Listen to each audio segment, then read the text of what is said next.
What is going on, people? We are Tottenham TV, back here for the live watch along. It is Tottenham against Newcastle, our first game in 2025. And let's start the year as we mean to go on. Not with the injuries, not with the illnesses, but with hopefully 3 points. But maybe a signing. Well, not maybe a signing. It looks like definite a signing, which we'll get into in a second. Yeah, 2025 is a happy new year to everyone out there. And I want to go through all the stuff regarding... until he's holding the shirt.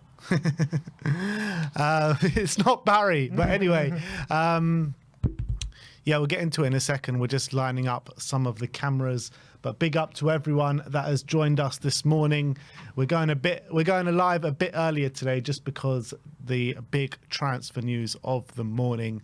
And yeah, let's get into it. Let's connect my phone and see what is being said online, because Spurs are on the verge of signing Slavia Prague goalkeeper Antonin Kinsky. And Info Football or something or other, and they said transfer bombshell in Eden. Antonin Kinsky, 21, is leaving Slavia for Tottenham, according to sources in Czech Republic. He's already in London awaiting medical examinations. Luca Bendoni of the DiMarzio team said a deal worth... He's on the verge of signing for Tottenham. A deal worth 15 million euros plus add-ons and a sell-on clause is being finalised for Kinsky to join. Fabrizio Romano: Tottenham are on the verge of signing Slavia Prague goalkeeper Antonin Kinsky. He is in London today for medical. Verbal agreement done between all parties involved, including the player side. Kinsky should undergo a medical after the game today. And then he followed on and said Tottenham will spend over 10 million for Kinsky as new goalkeeper. Long-term deal also agreed. Slavia Prague and Spurs will sign all the formal documents today after the game. It is a permanent move. Alistair Gold: Spurs are set to sign the goalkeeper Anton Kinsky to ease their goalkeeping problems with Vicario out until the end of February. It'll be a permanent transfer. And then finally, David Ornstein says Tottenham set to complete the signing of Antonin Kinsky from Slavia Prague today. 21 Czech youth international to join on a 5.5-year contract. Challenge for Tottenham. He's coming actually to challenge the #1 slot, highly rated and over 15 million euros plus add-ons, and as he's not seen as a backup goalkeeper, which is really interesting. Miguel Delaney says that Tottenham were looking at Bayern Munich's Israeli goalkeeper Daniel Perez as an alternative option, but Spurs, the potential move stalled because of Manuel Neuer injury, and the club are closing in now on Antonin Kinsky. I'll get into some other bits and pieces about him in a second, but look, I'll tell you the truth. Before today, before the news broke, I'd never heard of this guy. Reading into him more, he seems like a really interesting prospect, really interesting keeper. Like David Ornstein says, he's coming to challenge a #1 spot in terms, instead of just being a backup like a Fraser Forster, like our third choice today, Brandon Austin. He's a very highly sought after keeper in terms of this tweet here from Football Talent Scout. They did 4 days ago, before he was even linked to Spurs, that the European under-21 team of the first half of the season, and he's actually the goalkeeper they've gone for. And the other players in there is like Kuzanov, Diamande, Milos Kerkez, Casado, Musiala, Yamal, Florian Wirtz. So he's putting them in really good company, which is really interesting. He's a player, after a bit of reading, is very good with his feet, like extremely good with his feet. And I think that in terms of shot stopping, could do a bit of work. But you know, I think that's what we need as well, a goalkeeper that's really good with their feet, because I just don't think we have that. Young as well. Very young, 21 years of age, same age as Josh Keeley, really. And it's just more evidence of Johan Lang completely working in the darkness, because this guy was not even mentioned in any of the links. You know, they were talking about Patterson, they were talking about Sam Johnston, they were talking about the kid from Sunderland, Patterson. Odebear vibes, this deal. Yeah, I mean, it's vibes for pretty much all the signings, the majority of the signings that we've done in terms of with Johan Lang, just completely working in the darkness. They were talking about the keeper from Burnley, what's his name? Trafford. James Trafford. So, Yeah, some more evidence of Johan Lang completely working in the darkness. Yeah, it reminds me of when we signed Odebear, like that journalist, I think Tavaleri it was, just broke out of nowhere. They were signing this guy, and all of a sudden everyone goes off the back of that and like confirms it. And this seems to be quite a similar deal. Obviously, he's got European experience this season, playing in Europa League as well. Champions League qualifiers as well. Champions League qualifiers, so that's really important. Clearly, he's playing at a top level, and he's he broke into the team this season. I think he was out on loan last season after impressing last season. And he's come in and done wonderful, apparently, for Slavia this season. Is a very young keeper, has been a shining light, apparently, in the Czech League, which is very important. I'm looking at some of his data, and definitely his playing out the back is something that is impressed. He's got very good ability to play long passes. I've seen clips of him playing some really brilliant passes out the back as well. Yeah, let's look at the clips. I've actually got it here. One thing that clearly apparently isn't so good at is coming for crosses, because he's quite low in that aspect. But again, he's a young keeper. Look at that ball. Insane. Beautiful. If you look at who FBref compares him to, it's the likes of Edison and Vicario. So that's who he profiles similar to. So look, Tottenham clearly doing their research when it comes to signing this goalkeeper. Having seen some of his clips, though, there's definitely one aspect that immediately stood out to me when watching some of his. I know it's only YouTube clips or highlight clips, so it's hard to make too many conclusions. But one thing that's clear when I was watching it, which I could see in a multiple of clips, is that he does spill the ball a lot. He doesn't seem to hang on to a lot of shots where he should be definitely hanging on to them, and he spills them in front of him. So that's definitely something he's going to have to improve, especially at this level. That will be taken advantage of. Albeit his data for shot saves are pretty good, so he's not a bad shot stopper, but maybe his handling could definitely do some work. I think he definitely needs to be able to can't be spilling the ball in front of him too often. I think that's definitely something he has to work with.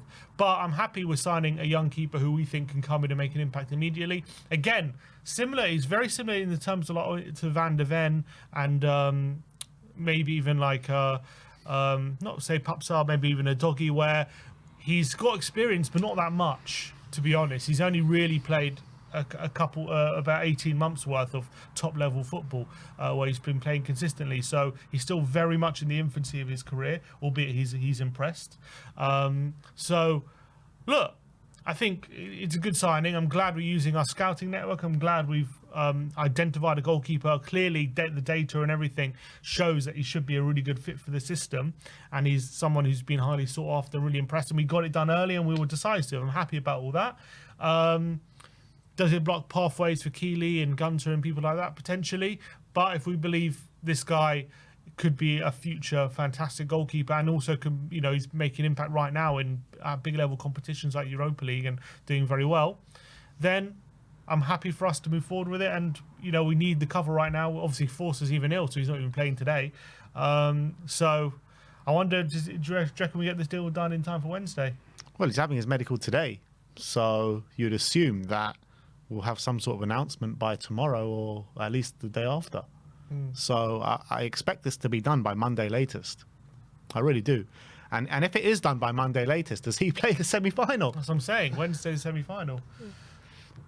I mean, or if Forster's fit, does he put him back in? Like, is it a bit too much to be his debut, or maybe he just throws him into the deep end? Just throw him in the deep end. Why not? Can't get much worse, can it? So, true. And also, he's very good at sweeping. He's one of the top sweepers in Europe, it says, in terms of the amount of actions he does outside the box. So very clearly, very confident with the ball at his feet, very confident coming out of his goal, a good shot stopper, but could improve his handling and definitely could improve his crosses as well. So being in the which you expect as a 21-year-old goalkeeper, you expect a lot of work still need to be done. Yeah. Get stronger, more confident. But also it leaves a bit of a question mark as what happens now, because we were struggling with numbers for the European squad. Yeah. He's a 21-year-old keeper. He's a Czech Republic under 21 international, so he can't be homegrown or club trained or anything like that. I mean, what happens now? We need to take a player out the squad to accommodate him. Correct. The Europe squad, yeah. Obviously, you can't play in January anyway, so that will cross that bridge in when we re-register players. But yeah, we have to make a decision. Someone's going to have to be left out. Do you assume it's going to be Fraser? Because we've got enough homegrown players, we just don't have enough club-trained players, and Fraser Forster's never club-trained. Yeah, we could leave Fraser out and it'll be fine. So it's either him or I guess Timo. I can't think of anyone else. We can't really afford to leave out anyone else. Yeah, it's going to be interesting to see. And that also on top of other signings that we hopefully are going to make this this window as well. So look, maybe some players, is anyone going to have to go out the door? Or are we just going to leave players out of the European squad? I'm sure we're open to letting people go if we get offers, but I don't know if we'll get any in this month. That's the question. His stats this year has been played 19, 12 clean sheets, 7 goals conceded. I mean, on the bare face thing, that's pretty incredible. Yeah, obviously, whereas I'm guessing Slavia are... Yeah, they're one of the better teams in the league, for sure. But to come in, Slavia is a big club in terms of they're very consistently in Europe. They're very consistently doing well in their own division. So coming in there as a young goalkeeper is never going to be easy. He's going to have a lot of pressure to do really well immediately, right? In terms of internally in their own league, I'm sure there's a lot of eyes on him. They're top of the league by far. Yeah, I'm sure there's a lot of eyes on him, and they expect him to be a very good keeper immediately. So it's not like there's no pressure being Slavia Prague #1, and he's clearly thriving in that pressure. So, but he's only done it for 6 months. That's also the truth. He's only done it for 6 months. He's out on loan last season. So we're very much basing this on someone who we're trying to get him early, essentially. We're convinced on his 6-month stint as #1 at Slavia that he's the guy that has a lot of potential. So we're going for it. And it's similar to how we've been doing a lot of our other deals in the last 18 months. Yeah. So trusting the scouting network, trusting the scouting team, and Spurs look to be acting and early in the transfer window. It is the 4th of January, and hopefully this will be wrapped up by the 5th or the 6th. I mean, all the reliable people talking about it like it's pretty much a done deal. Medical set to be done later this evening after the game today. I assume he is at the game today. And so there you have it. Spurs looking like they are about to seal their first signing of January. Antonin Kinsky from Slavia Prague, the goalkeeper. And maybe all that stuff about Sam Johnston, well, not maybe, probably definitely was a bit of a smokescreen to something else happening behind the scenes. And you see that as well quite a bit under Johan Lang, don't you? Yeah, for sure. That's definitely been something that a lot of people have picked up on, that usually a lot of our deals get done or get very close to being done without anyone really knowing. And this is definitely the second time at least that a player's had a medical without any reports on it after Odebear. So, look, well done for keeping it under wraps. I'm happy with that kind of deal. It doesn't mean, like Ange said, we need more experience. It doesn't really improve that aspect, but he's a goalkeeper, and we've got an experienced goalkeeper. Yeah, I mean, look, I personally don't mind. I'm just saying, in terms of what a lot of people were saying they wanted, he wouldn't say he adds experience to the team, but I don't think people were saying that about the goalkeeper. He improves the quality of the squad, that's for sure. Yeah, I think. Once this is going to be under, we're going to have 4 goalkeepers. No, 5. What is it? Austin, Whiteman, Forster, Vicario, come in. 5 goalkeepers now. With Keely and Gunter. And Keely and Gunter as well. Behind. So 7 goalkeepers. I mean, surely, I don't know if we can with the club train numbers, but surely Austin and Whiteman are going to have to leave at some point, and Fraser. Fraser will be gone. Austin just signed a new deal. Yeah, I know. I think, as I say, when he signed the new deal, I said I think he plays that role of like Rob Green and Scott Carson, where he's just like 5th choice, but like just there for the numbers. But then, what kind of career is that for him? Yeah. He's 25 already, isn't he? Yeah. Well, he's getting his chance today. Yeah, well, he is. All right, well, that is the news breaking today about Spurs set to sign Antonin Kinsky.